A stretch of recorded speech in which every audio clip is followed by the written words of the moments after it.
नमस्कार मित्रांनो, उदयगीर क्लासेस या मराठी युट्यूब चॅनलवरती तुमचं सर्वांचं स्वागत आहे।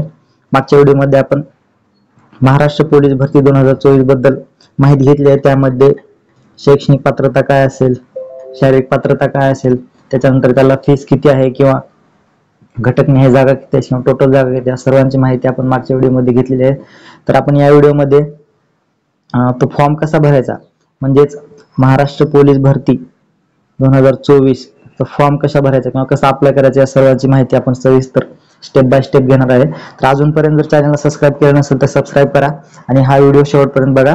तर सर्वप्रथम आपल्याला वेबसाईटवरती लॉग इन करून या ठिकाणी यायचं आहे। तिथे आपण नवीन रजिस्ट्रेशन आहे म्हणजे नवीन नोंदणी करा या ठिकाणी आपल्याला रजिस्ट्रेशन करायचं आहे। या ठिकाणी क्लिक केल्यानंतर आपल्याला एक नवीन पेज ओपन होईल। अशा पद्धतीचं एक नवीन पेज ओपन होईल। तर त्यामध्ये आपल्याला आपलं युजर नेम व त्याच्यानंतर पासवर्ड तयार करायचा आहे आणि पासवर्ड असा तयार करा की जो लक्षात राहील। त्यानंतर मोबाईल नंबर द्यायचा आहे। मोबाईल नंबर दिल्यानंतर इंग्रजीमध्ये आपल्याला नाव लिहायचं आहे।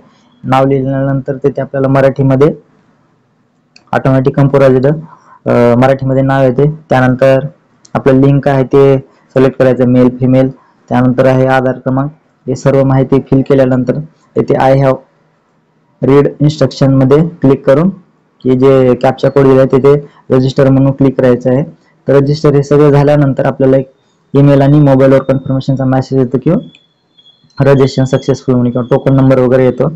इथे रजिस्टर केल्यानंतर परत आपल्याला लॉग इन करून लिंक वरती यायचं आहे। त्यानंतर या ठिकाणी आपल्याला युजर नेम आणि पासवर्ड इथे दाखवलेला आहे। तर ते तुम्ही जो युजर नेम किंवा म्हणजे मेल आयडी टाकलेला आहे तो मेल आयडी टाकायचा आहे। त्यानंतर तिथे पासवर्ड टाकायचा आहे। पासवर्ड टाकल्यानंतर हा जो कॅप्चा कोड दिलेला आहे इथं तो इथे एंटर करायचा आहे आणि लॉग इन वरती क्लिक करायचं आहे। लॉग इन वरती क्लिक केल्यानंतर आपल्याला पुढील एक टॅब ओपन होईल। अशा पद्धतीचा एक टॅब होईल। तिथे आपल्या इन्फॉर्मेशन येईल। इथे आपल्याला फोटो, सिग्नेचर शेवटी अपलोड करायचा आहे। तर इथे मोबाईल नंबर येईल, त्यानंतर आपलं काय लिंग आहे ते येईल, त्यानंतर जन्मतारीख असेल आणि आधार क्रमांक असेल। ही सर्व माहिती लॉग इन केल्यानंतर पहिल्या डेस्कटॉपवर येईल।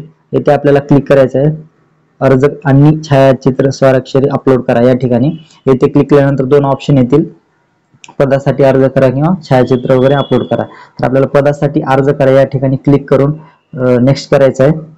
त्यानंतर असा टॅब येईल, तिथे वैयक्तिक माहिती भरायची आहे आपल्याला। त्यामध्ये स्वतःचे नाव इंग्रजीमध्ये, परत वडिलांचे नाव, परत आडनाव लिहायचं आहे, परत आईचे नाव लिहायचे इंग्रजीमध्ये आणि सर्व माहिती येथे मराठीमध्ये ऑटोमॅटिक येते। जर स्पेलिंग किंवा वेलांटी वगैरे जर चेंज झाला असेल तर ते चेक करायचे। आणि या ठिकाणी पद आहे तर पदाला आपल्याला सिलेक्ट करायचे, कुठल्या पदाला आपल्याला सिलेक्ट करायचे त्या ठिकाणी ते चेक करायचं। त्यानंतर कुठल्या घटकामध्ये आपल्याला फॉर्म भरायचा, मुंबई, पुणे, नागपूर, औरंगाबाद इत्यादी। तर हे एवढी माहिती भरून येते। पुढे किंवा पुढील पृष्ठ या ठिकाणी क्लिक करायचं आहे। पुढील पृष्ठावर क्लिक केल्यानंतर आपल्याला आरक्षण तपशीलवरती पेज घेऊन जाते। तर आरक्षण तपशील मध्ये बघा आपल्याला ही सर्व माहिती भरायची आहे। तर त्यामध्ये ही सर्व माहिती वाचून आपल्याला भरायची आहे। तर त्याच्यात आहे पहिला ऑप्शन आहे बघा की तुम्ही नक्षलग्रस्त सवलतीत पात्र आहात का। तर ही माहिती सर्व वाचून आपल्याला भरायची आहे। होय असेल होय, नाही नसेल नाही। तर त्यानंतर जात प्रमाणपत्र कास्ट मध्ये असेल तर ते कास्ट सर्टिफिकेटचा नंबर वगैरे कधी इश्यू झालेला आहे ते टाकायचं आहे। त्यानंतर आरक्षण तपशील झाल्यानंतर संपर्क तपशील टाकायचा, म्हणजे आपला ऍड्रेस वगैरे कुठला आपला परमनंट आहे, करस्पॉन्डन्स किंवा परमनंट ऍड्रेस वगैरे।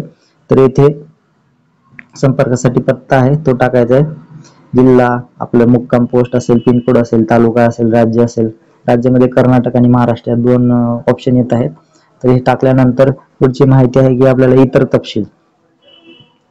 तर इतर तपशील मध्ये बघा धर्म आहे, जात आहे, पोटजात आहे, परत शासकीय निमशासकीय सैन्य दलात सध्या सेवेमध्ये आहात का हे आहे, परत महाराष्ट्राचे आदिवासी किंवा रहिवासी कर्नाटकचे, हे सर्व ऑप्शन आहेत। व्यवस्थित वाचून आपल्याला माहिती भरायची आहे। लागू असेल तर होय करायचं, नसेल तर नाही करायचं आहे। चुकीची माहिती कोणी भरायचं नाही, योग्य माहिती भरा जेणेकरून फॉर्म रिजेक्ट होणार नाही। परत पुढील प्रश्न करायचे, सगळी माहिती भरल्यानंतर पुढील प्रश्न वगैरे इथे ऑप्शन आहे। पुढील प्रश्न केल्यानंतर शेवटी येईल वैयक्तिक तपशील। आता हे आपलं शैक्षणिक तपशील मध्ये म्हणजे 12वी नंतरचं काय शिक्षण, ग्रॅज्युएशन वगैरे, पोस्ट ग्रॅज्युएशन वगैरे झालेलं असेल तर ते टाकायचं आहे।